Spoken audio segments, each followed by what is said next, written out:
o cinto, né, pessoal? Bom dia, Jaime Bárbara. Bom dia, mãe. Tá me vendo aí? Sandra Santos, Nanau Lima. Nanau, seu pai vai mesmo sair do PSC? Nanau, não sei. Depois da eleição a gente tem que bater um papo lá no PSC, né? Mas, de fato, a gente está muito triste, para não dizer algo pior, com determinadas coligações do PSC. A gente sabe que o Brasil, em torno de 6 mil municípios, é muito complicado você dar conta disso tudo, né? Você conseguir fiscalizar e ver o que cada diretório municipal está fazendo. É impossível você fazer isso. Mas um partido que defende a família não pode permitir que coligações com o PCdoB aconteçam, por exemplo. Eles são diametralmente opostos a tudo aquilo que a gente prega. A gente fala numa economia mais liberal, com um Estado menor. Eles são a favor de um Estado grande. A gente fala em defesa da família, eles falam contra, falam em ideologia de gênero. Então, assim, complica muito, né? Fora que é sempre esse mesmo pessoal que fica lá processando o Jair Bolsonaro e etc. apenas por falar, né? A democracia só é boa quando serve a eles. Quando nós criticamos eles, nós somos ditadores, fascistas, etc. Aí. Palocci preso. Eu vi agora, Rodrigo, o Palocci, meus caros, para quem não sabe, é um ex-ministro da Dilma, é aqui que em 4 ou 5 anos, ele multiplicou por... Me ajuda aí, pessoal, ele multiplicou por quanto o patrimônio dele? Eu não vou falar aqui para, de repente, não dar uma bola fora. Mas eu lembro que ele tinha conseguido, enquanto ocupava um cargo público, multiplicar em muito o patrimônio dele. E isso daí, meus caros, naquelas 10 medidas de combate à corrupção propostas pelo Ministério Público, ela está criminalizando, tornando crime o enriquecimento ilícito e coloca como causa de aumento de pena, então dobra a pena ou aumenta em até 2/3 a pena, se houver o uso de laranjas. Pode ter certeza que eu vou votar favorável a essa medida. E as 10 medidas de combate à corrupção, ela coloca ali várias outras medidas e é apoiada, né, pelo juiz Sérgio Moro, pelo Deltan Dallagnol, não é isso? Desembargador Veloso e diversas outras pessoas reconhecidas no mundo jurídico estão apoiando essas 10 medidas que teve como iniciativa o Ministério Público, membros do Ministério Público, né? Estão sendo debatidas lá em comissão especial no Congresso Nacional. Inclusive, eu gravei recentemente para a TV Câmara, no Palavra Aberta, programa falando sobre as 10 medidas de combate à corrupção. Infelizmente foram apenas 10 minutos, mas dá para ter uma noção ali do que se trata, do que é o projeto. Parar num sinal aqui. Eu acho que esse jornal que vão entregar aqui de graça, o Metro, não vai dar a prisão do Palocci, não, que é recente, né? Normalmente quando a PF vai pra rua para prender alguém, cumprir mandado de busca, ele bate na porta da pessoa lá do alvo às 6 da manhã. Deixa eu ver aqui se consigo pegar. Bom dia. Bom dia. Show. Obrigado, você.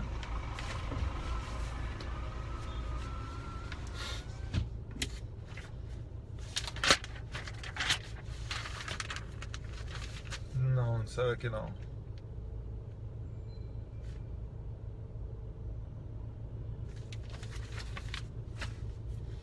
Bolsonaro 2018, Eduardo Barbosa. Eduardo Barbosa é também o nome de um deputado federal por Minas Gerais, que é ali um dos expoentes maiores dentro da Câmara dos Deputados com relação à atenção com as pessoas com deficiência. O que vocês acham sobre o movimento separatista do Sul? Pergunta do Guilherme. Olha, Guilherme, eu não vejo com muitos bons olhos. Para mim, todos nós somos brasileiros, somos unidos pela mesma língua, todos nós somos brasileiros.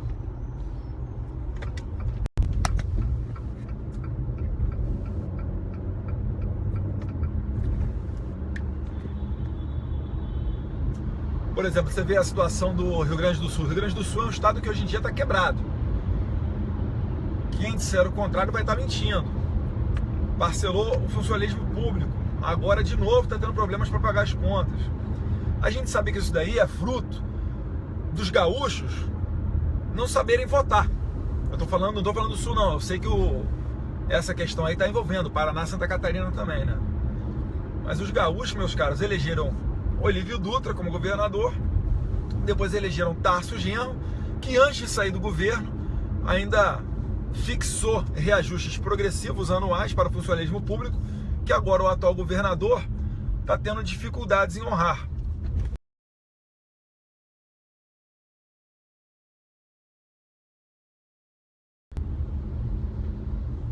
Então não tem nem como o governador lá fazer alguma coisa. Pararam de vir aqui os comentários, né? Mas enfim, e parece que não aprendem. Até pouco tempo atrás,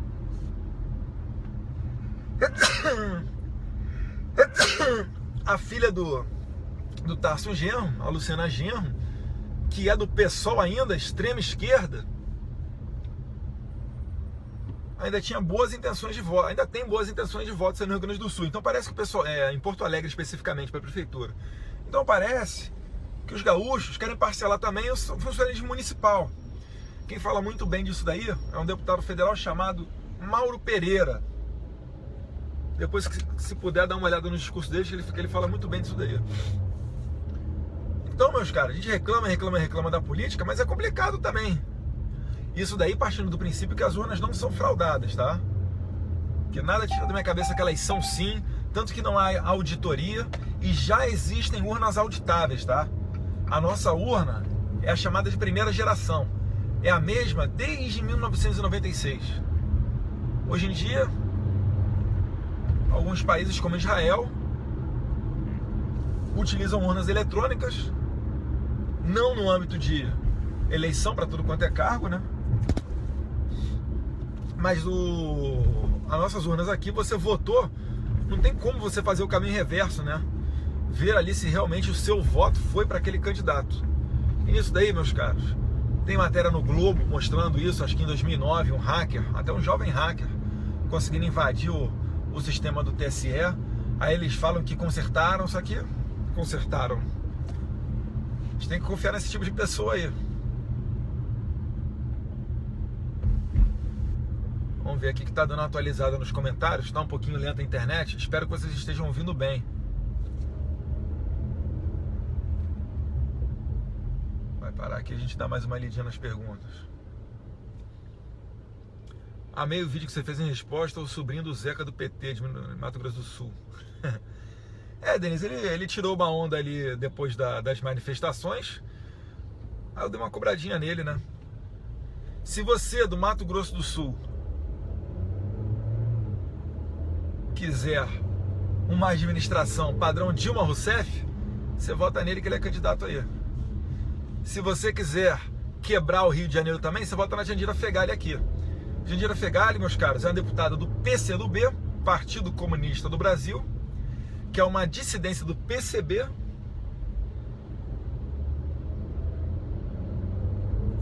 Partido Comunista Brasileiro, e tem o apoio da Dilma.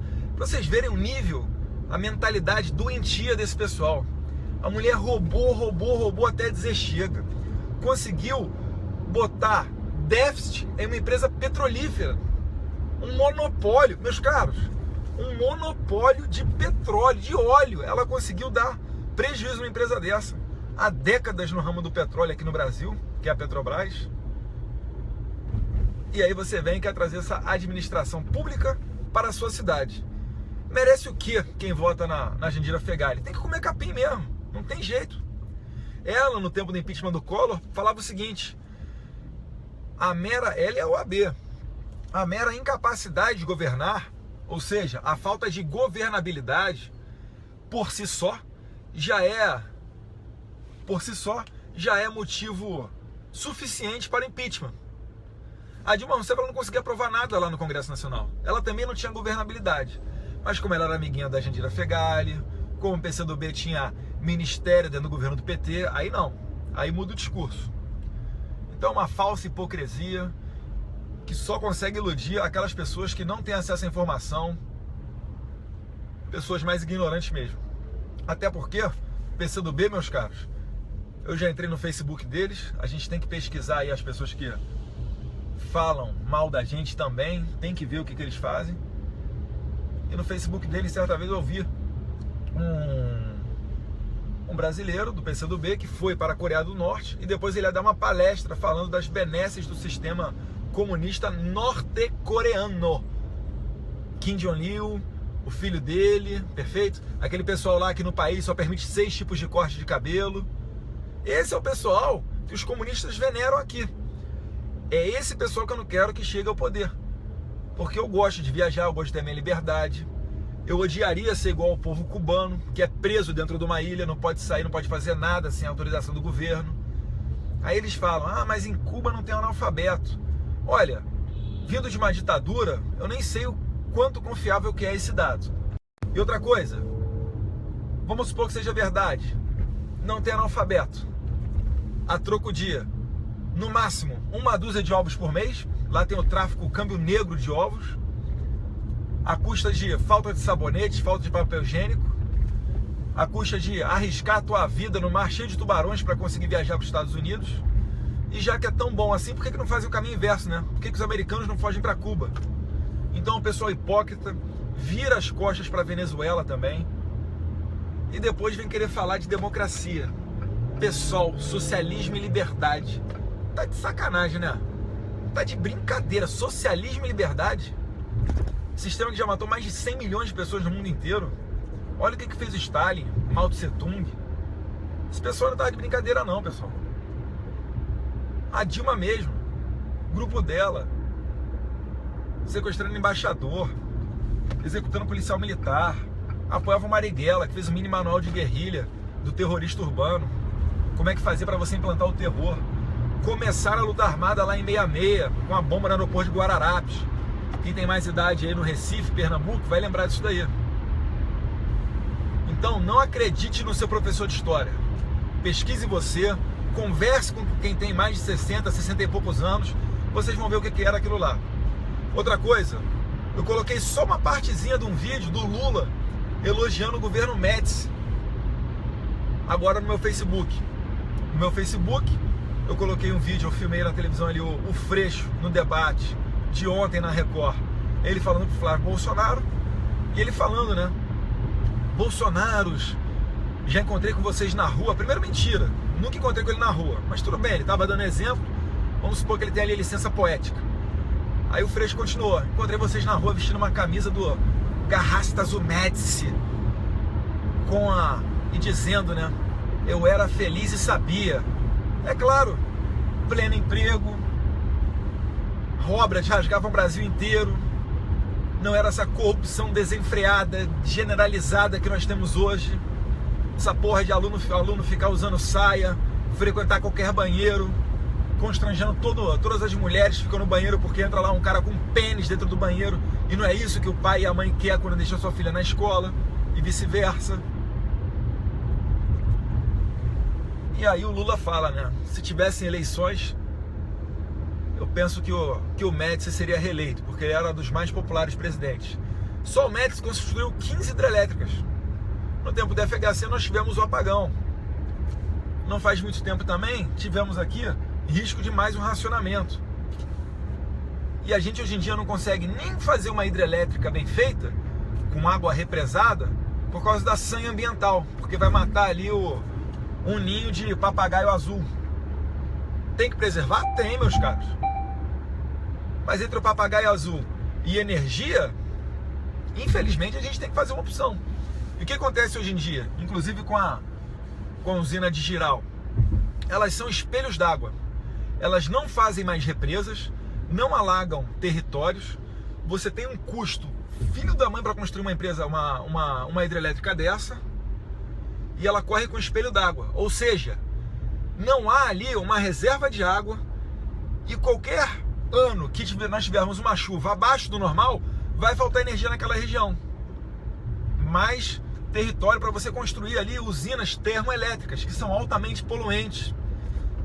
tem uma energia mais cara, não é uma energia limpa. Então que tipo de política que a gente está fazendo?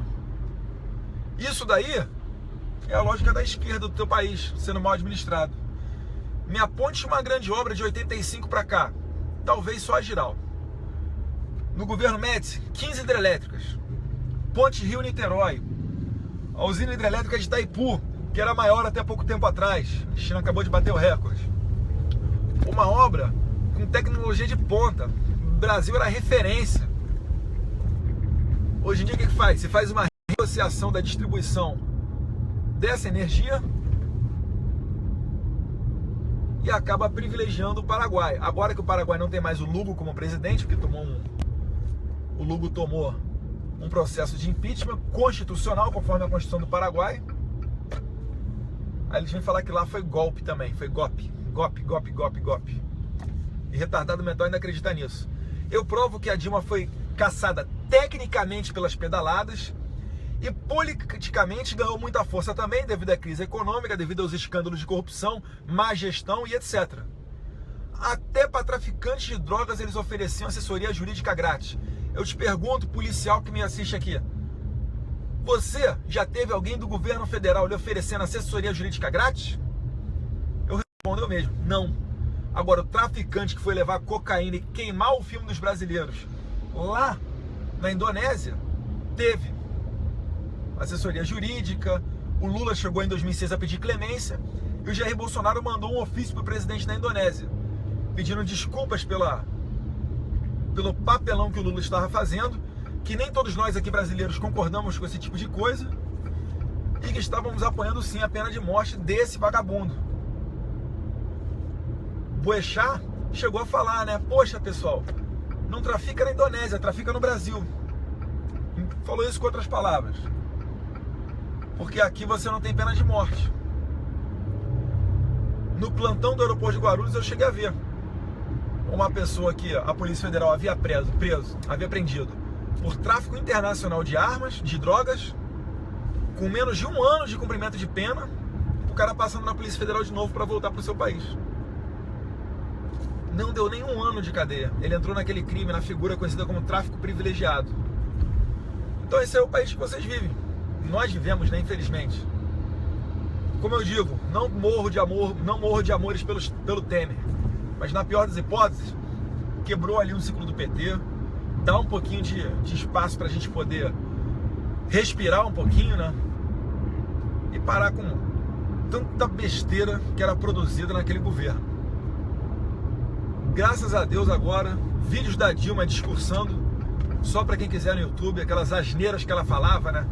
Mandioca, tufão, furacão, terremoto, enfim, tanta asneira que às vezes eu me pego pensando, né? Às vezes eu falo, poxa, perguntavam pra mim, né? Você viria candidato a prefeito em São Paulo? Eu falava, não me sinto preparado hoje, acho que eu tenho que estudar mais, ganhar mais experiência no cargo de deputado federal mesmo, etc, para vir candidato.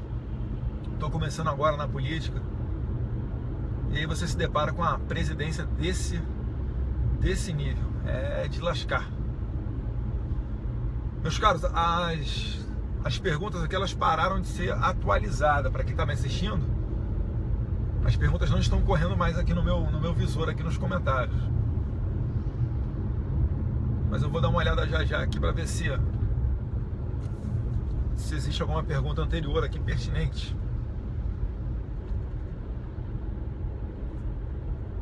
A favor ou contra a reforma?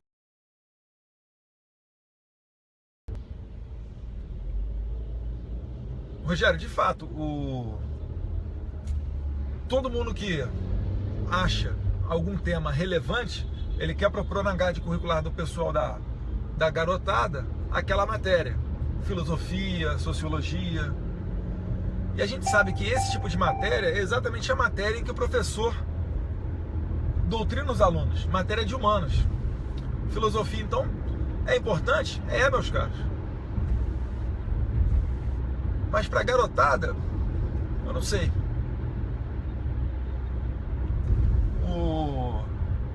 Por exemplo, sociologia. A sociologia é só um nome fictício para matéria de socialismo. Só um instantinho.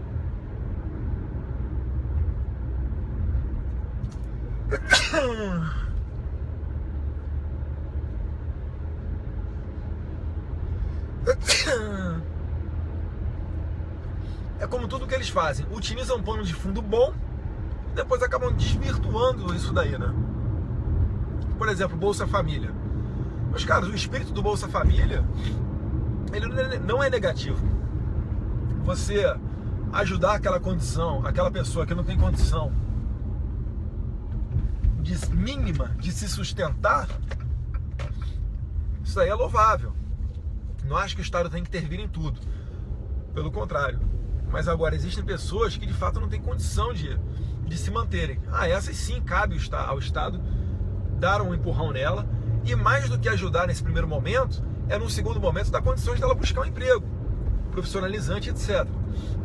Então acontece, Bolsa Família. E o que eles fazem?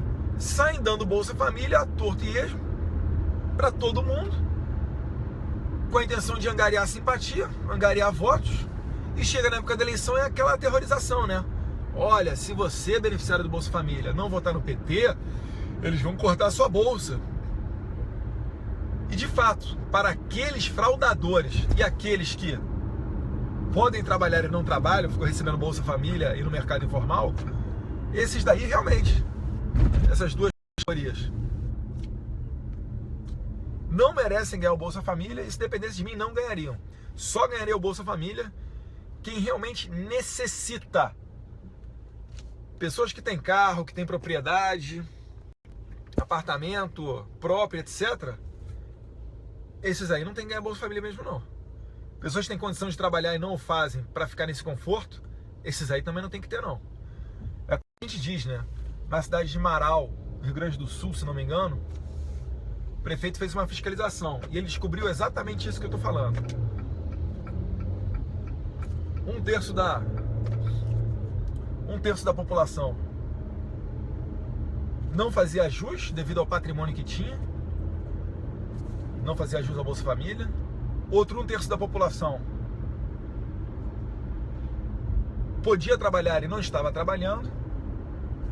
E apenas o último terço da população que recebia o Bolsa Família é que realmente necessitava do benefício. Então é seguir essa linha, meus caras. É que hoje em dia na política, honestidade, retidão parou de ser o nosso dever e acabou sendo virtude, né? Vide o tamanho da calamidade, a crise de ética e moral que nós temos. Até espirrando é lindo. Obrigado, Glaucia Machado. Sou lindo nada, sou careca aqui, pô. Todo errado. Deixa eu ver aqui se eu pesco mais uma perguntinha. Ó, tô vendo uma coisa rara ali na frente, hein, pessoal. Tô vendo uma coisa muito rara. Um carro. Deixa eu até chegar perto para não achar que eu tô falando besteira, mas um carro todo vermelho, acho que é um candidato do PT. Eles escondem tanto, né? A estrelinha, a cor vermelha. Só vota no PT, ou tá mamando nas tetas do governo, ou é ignorante. Eu tava em São José dos Campos com a Letícia Aguiar, que era candidata a vereadora em São José dos Campos. Inclusive, quem for aí de São José, meus caros, e puder dar uma força, dar uma olhada lá, o número da Letícia Aguiar é o 20190. E aí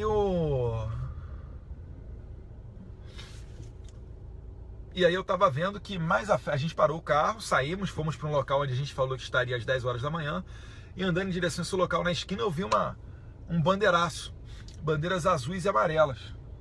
Aí eu logo pensei, né, deve ser um candidato, sei lá, do PSDB, PSD, enfim. Quando a gente chegou perto, meus caros, era 13 amarelinho e a bandeira azulzinha. Eu ia fazer um vídeo para tirar uma onda ali, ia perguntar para uma das pessoas que estava balançando a bandeira quais eram as propostas daquele candidato do PSDB. Mas aí não deu. Logo que eu cheguei, o pessoal tava lá, tinha um pessoal me esperando, aí foi batendo foto, foi conversando e acabou que eu não tive a oportunidade de fazer esse vídeo. Uma zoeirinha, né, de leve. Afinal, eles sapateiam tanto na cara da gente, né? Imagina quantas pessoas já não morreram por conta desse desvio de verba. O que daria para fazer, por exemplo, com os 88 bilhões da Petrobras? Quanto que os funcionários da Petrobras não ganhariam de PL final do ano? PL, meus caras, é participação nos lucros. Eu não quero que o pessoal da Petrobras chegue ao nível do pessoal do Postales, que são os pobres dos carteiros que estão tendo que pagar do próprio bolso o rombo que a gerência do PT fez naquele órgão, naquele fundo de pensão. E depois a gente falar que tem pena de pobre. Meus caras, o PT tá se lixando para você que é pobre. Tá cagando e andando. Cada ida da Dilma lá para Nova York era mais de 50 mil reais, dela e da comitiva dela. Te garanto que se o presidente fosse a pessoa que eu vou apoiar em 2018, quero crer, né? As pessoas que estão na minha cabeça aqui, vai sair candidato em 2018, não vai tomar pernada de partido nem nada. Se fosse ele, te garanto que isso aí ia ser reduzido em muito. É por isso que eu tenho elogiado bastante, não 100%, mas bastante, a gestão do Macri lá na Argentina. Procure acompanhar como é que está sendo o presidente Macri lá na Argentina, eleito em pouco tempo, mas já vem dando exemplo com diversas condutas. Por exemplo, o avião, anda de avião executivo, avião normal, né?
Voltou.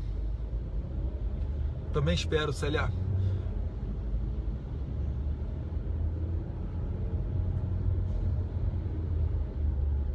André Proton perguntando se a pena de morte é a solução para alguns problemas.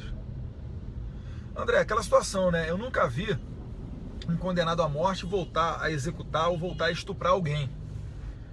E a questão é que, para mim, algumas pessoas, como por exemplo, caso de estupradores, como é que se dá a volta dele?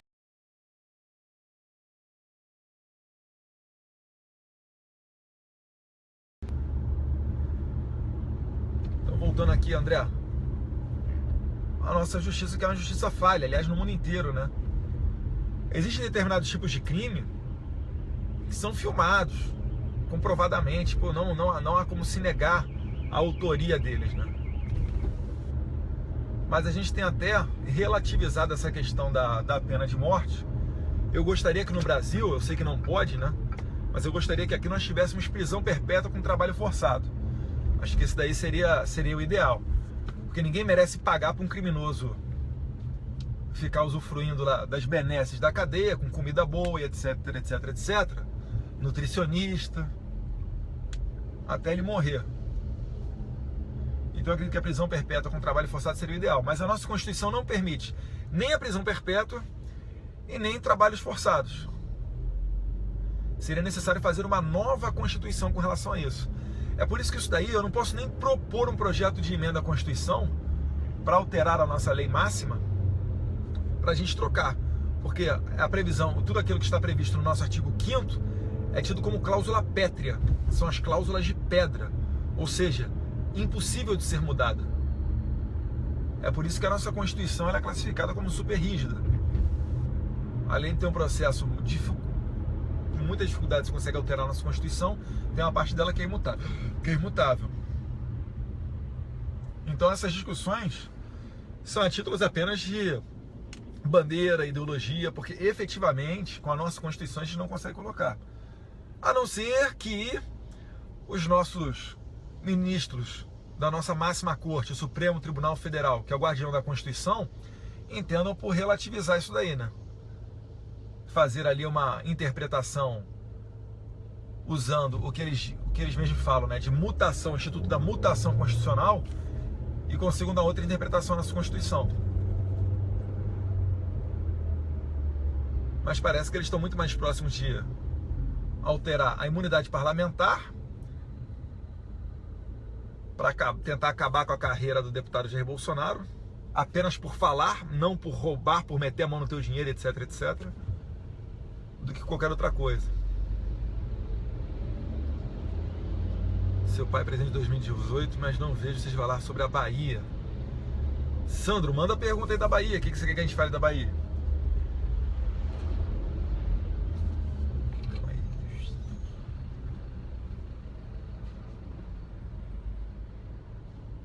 Calma aí, vamos lá.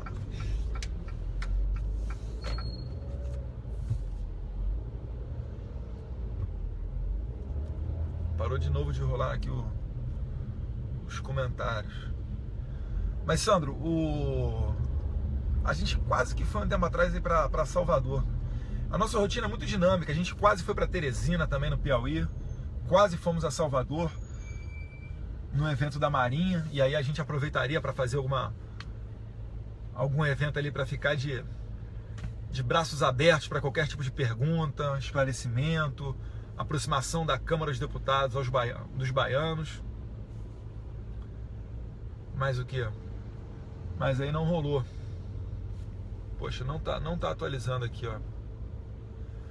Não tem outro filho para representar Natal no Rio Grande do Norte? Michel Santos Silva. Não, Michel, infelizmente. Apoie pessoas certas em Curitiba. Emerson. Perfeito, Emerson. Se tiver alguma sugestão de candidato, manda aí pra gente.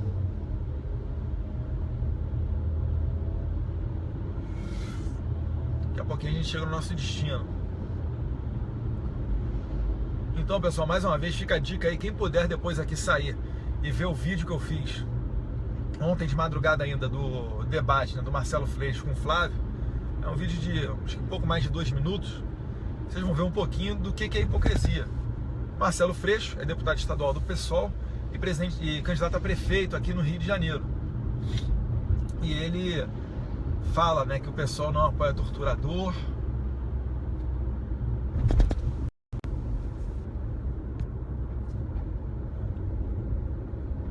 Só que esquece de falar que o deputado Glauber Braga, na votação de impeachment, votou favorável à corrupção de Dilma Rousseff, a todo esquema de ladroagem dela, porque ele votou não no impeachment. E no voto não dele, ele cita vota por Carlos Marighella, que fez um mini manual de guerrilha. Por exemplo, prega ali a morte de policiais, espalhar o terror, etc, etc, etc. Quem puder, joga no Google lá, mini manual de guerrilha urbano, do guerrilheiro urbano do Carlos Marighella. E tem também vídeos no YouTube dele falando como é que ele ganharia o poder pelas armas, vídeos da época. Então, nem adianta falar que é o Bolsonaro que está falando, porque é ele mesmo que está falando. Além disso, ele fala que não, nós divergimos muito do governo Dilma, né? E tal, e tal, e tal. Aí eu coloquei ali uma passagem também de outro deputado do PSOL, o Jean Willis, falando numa comissão na Câmara que é oposição ao governo Dilma.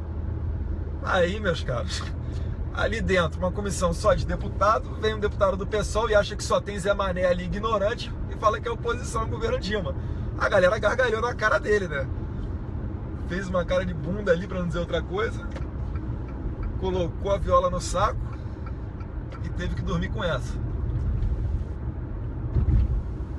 Então por que o pessoal votava praticamente tudo com o governo Dilma? Por que o pessoal votou não ao impeachment? Aí vai falar, ah, mas no governo Temer também tem corrupção, não sei o quê, mimimi. Meus caros, engana-se quem acha que vai acabar com a corrupção no Brasil trocando apenas a cadeira presidencial. A gente pode colocar a Madre Teresa de Calcutá presidente do Brasil. Corrupção não vai acabar do dia para a noite. Agora, eu te aponto uma diferença. Se lembra quando o Romero Jucá era ministro do Temer e foi ventilado o nome dele no Lava Jato? O que aconteceu com o Romero Jucá? Saiu do ministério. Agora, vamos lembrar do ministro da Dilma? Senhor Mercadante, na Casa Civil. Senhor Mercadante, na Casa Civil. Ministro de Dilma Rousseff, nome ventilado na Lava Jato também. O que aconteceu? Saiu da Casa Civil, foi para o Ministério da Educação. Então não venha falar de corrupção não, tá? Outra coisa, repito aqui, não morro de amores pelo governo Temer. Mas dizer que é igual ao do PT, quando se trata em corrupção, aí meus caros, o governo do PT dá aula, PhD. Ali a garganta do pessoal é daquele jeito. É como dizem no ditado, né? Quem nunca comeu melado, quem nunca comeu doce, quando come, né? Se mela, se lambuza. E é tipo isso. Entre aspas, o PT perdeu a ética de roubar ali. Não quer saber mais de 1%, 2%. Se bem que na Petrobras tinha mais ou menos isso. Mas em licitações e etc., era 1000% e aí por diante. Basta ver, quebraram o fundo dos postais. O Danilo Gentili também tem uma história, se vocês puderem acompanhar na internet. A mãe dele, se não me engano, tinha um trabalho social em Santo André, que a prefeitura do PT queria pegar para ele, ela não concordou e quebrou. E acabou que acho que eles tomaram e quebraram a ação social que esse parente do Danilo Gentili tinha em Santo André. Então assim, tudo que eles tocam é tudo para eles, tudo deles. O nome dessa confusão de estatal com privado chama-se patrimonialismo. Então quando alguém fala para vocês e tal, qualquer coisa com relação a patrimonialismo, é isso daí. É a pessoa que chega no poder, virou presidente, virou deputado, virou qualquer coisa e acha que é tudo dele, o Estado é dele, então a Eletrobras é dele, o BNDES é dele, e age como se não precisasse prestar contas ao povo, age sem transparência, aí coloca ali chancela de ultra secreto em empréstimos para o exterior, por exemplo, para construir porto de Mariel em Cuba, para construir hidrelétrica na Nicarágua, metrô na Venezuela, perdoa dívidas de países africanos, na verdade de ditaduras que violam os direitos humanos na África, e assim por diante. A Bolívia nacionalizou a Petrobras lá. A Petrobras investiu na Bolívia, a Bolívia nacionalizou, e o Lula falou, não, veja bem, é um país pobre, etc, etc, etc. Imagina se os Estados Unidos que nacionaliza alguma empresa nossa lá. Meu Deus do céu, ia cair o mundo. Os Yankees, os imperialistas, etc, etc, etc. Mas esquece que os imperialistas lá, fazendo aquilo que nós pregamos que deveria ser feito aqui, né? Um Estado menor, uma iniciativa privada mais forte. Porque nem tudo cabe ao Estado, meus caros. Não cabe ao Estado ficar construindo empresas públicas para concorrer com empresa privada. Isso aí é concorrência desleal. Porque eles têm ali empregados públicos, que é outro regime de trabalho. Eu sei que algumas empresas públicas utilizam o formato seletista que vem da CLT. Mas financiados com os tributos da população, torna-se uma concorrência desleal. Então a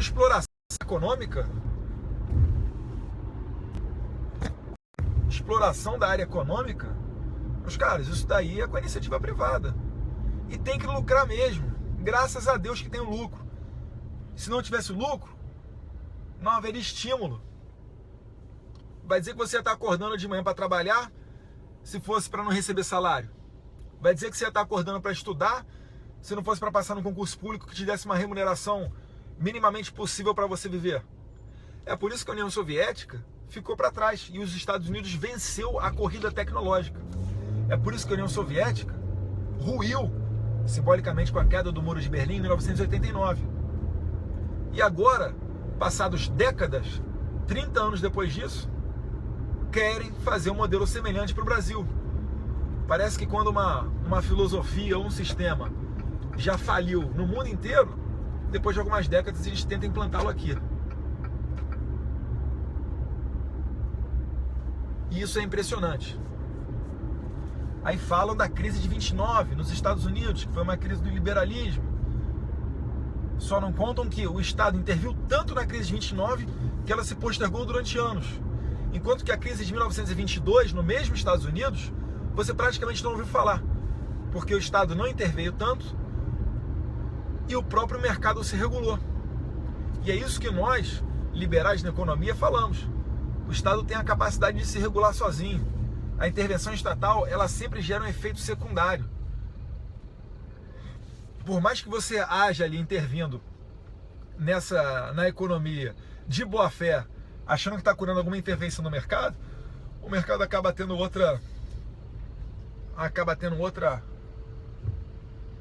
uma ação reflexa.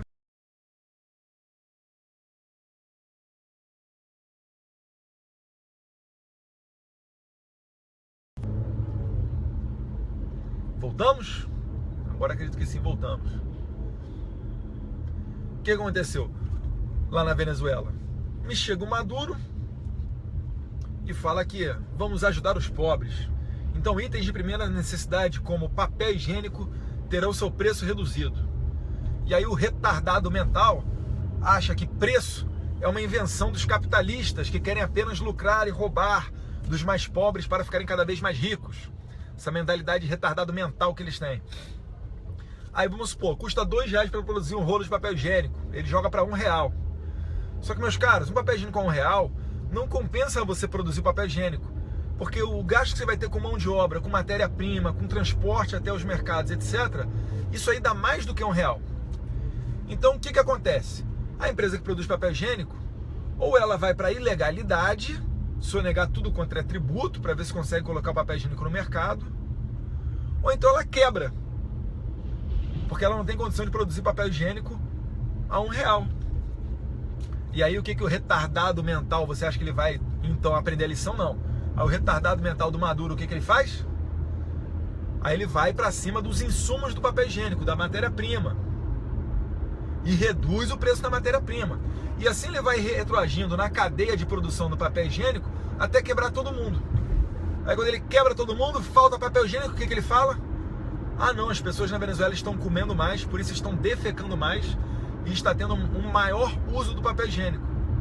Ou então ele culpa os Estados Unidos, dá um jeito de inventar lá que os Yankees estão fazendo filas nos mercados da Venezuela, etc e tal. Só que o povo lá, até o povo mais ignorante, está sofrendo tanto,